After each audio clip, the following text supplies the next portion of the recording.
Hello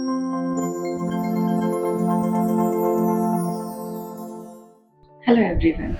So as per a recent study conducted by SEBI, that is Securities and Exchange Board of India, only 27% of the Indian population is financially literate. What do we understand by financial literacy?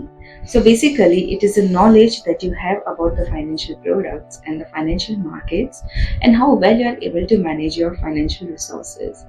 I'm Professor Jyoti Keswani. I'll be conducting this course on financial literacy where you will be made aware about the basic nitty-gritties of finance, some basic terminologies, financial intermediaries who play an important role in the financial markets, etc. So all these things we will be covering in this particular course where you will be getting a gist of finance and financial terminologies that are important for you to understand. You need not become a financial expert, but at least you should know some basic terms and basics of finance that will help you or that will guide you in managing your resources. So you can definitely enroll for this course that will add value to your existing school of knowledge pertaining to finance.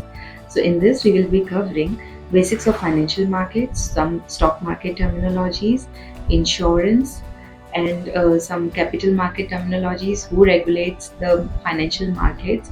So all these small things that we must be aware of.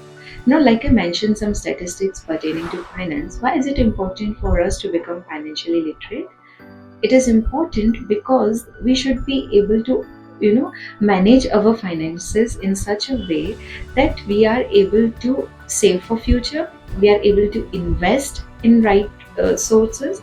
And how would you do that if you're not aware of the basic terms, and or if you don't have any knowledge about finance? So this course is definitely going to help you in enhancing your knowledge, or helping you in understanding some new terms that you might not have come across in the past.